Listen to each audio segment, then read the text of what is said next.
ជ្រាបសួរបងទាំងអស់គ្នាតើបងជួបជាមួយនឹងភេករីលោកត្បូងពេជ្របៃលិនទៀតហើយណាបងណាបងថ្ងៃនេះខ្ញុំមកប្រាប់ពីតម្លៃត្បូងរតនគិរីជូនបងតិចណាបងណាដែលថាភ្ញៀវគាត់ឆាតសួរច្រើនមែនតើបងតើបងសម្រាប់ត្បូងរតនគិរីមកក្របនេះបងយើងឆ្នៃមូលបងនឹងឲ្យមុខពេជ្រស្អាតខ្លាំងមែនតើបងមើលចូលមកនិយាយទៅគឺពេញស្អាតហ្មងបងទឹករបស់គេចាស់ស្អាតណាបងណាបងមកក្របនេះនិយាយទៅទម្ងន់របស់គេ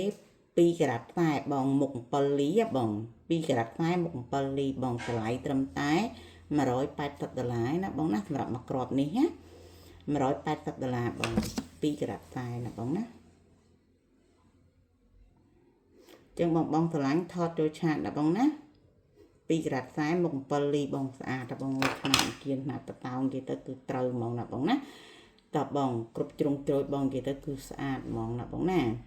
តើបងខ្ញុំទៅទៀតទៅមកក្របទៀតរៀងតំណក់ទឹកបងអួយទឹកកន្ទុយកងោកស្អាតមែនតើបងសម្រាប់មកក្របនេះណាបងណាបងមកក្របនេះមុខកាត់របស់គេ5លីកន្លះគុណនឹង7លី7បង5លីកន្លះគុណនឹង7លី7បង2ការ៉ាត់15ណាបងណា2ការ៉ាត់15បងមកក្របនេះតម្លៃ100ណាបងណាមកក្របនេះតម្លៃ100បងស្អាតបងទឹកកន្ទុយកងោកស្អាតបងណាអូយគៀនអីបតោងអីស្អាតហ្មងបងទឹកចាស់ហ្មងណាមកក្របនេះណាក៏ទៅកងោកស្អាតហ្មងបងបើមើលឡងខៀវល្មិតហ្មងណាបងមានតែមួយណាស្រឡាញ់ថតចូលឆាតណាបងណាតម្លៃរបស់គេ100ណាបងណា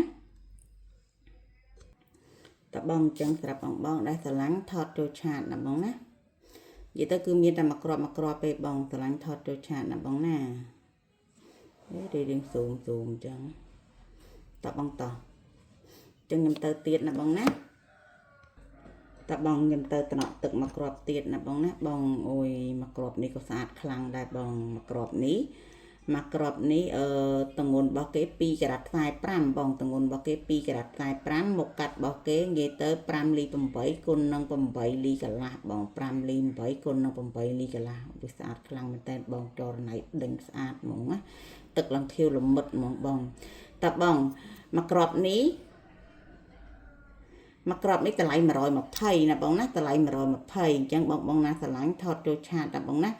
ຂະຫນາດគៀនຂະຫນາດបតោងគេទៅគឺត្រូវហ្មងបងជាមួយមកក្របម៉ៃមកយកធ្វើគូបតោងគូកវល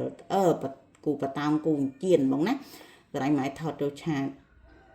មានតែមួយណាបង2ការ៉ាត់ខ្សែ5មកកាត់5លី8គុណនឹង8លីកន្លះបងណាតម្លៃរបស់គេគឺ120បងស្អាតមកមើលនឹងខៀវល្មិតស្អាតហ្មងណាតើបងស្រឡាញ់ថតចូលឆាតណាបងណាតើបងខ្ញុំទៅជាមួយនឹងគូកវលមកគូអានេះមុខកាត់របស់គេ6លី3គុណនឹង7 6លី7បង6លី3គុណនឹង6លី7 2ក្របហ្នឹងគឺ4ការ៉ាត់5បងតម្លៃ140បងណាមកគូនេះមានតែមកគូនឹងទេបងមកគូនេះគឺតម្លៃ$140បងស្អាតណាបងធ្វើកវលមកល្មមបងមុខកាត់6លី6លី3គុណនឹង6លី7 2ក្របហ្នឹង4ការ៉ាត់ខ្សែបងអានេះបងយកធ្វើគូកវលក៏បានបងយកធ្វើចៀនមកក្របបតោមកក្របក៏បានដែរណាបងស្អាតបងចរណៃរបស់គេលះស្អាតហ្មងគូនេះ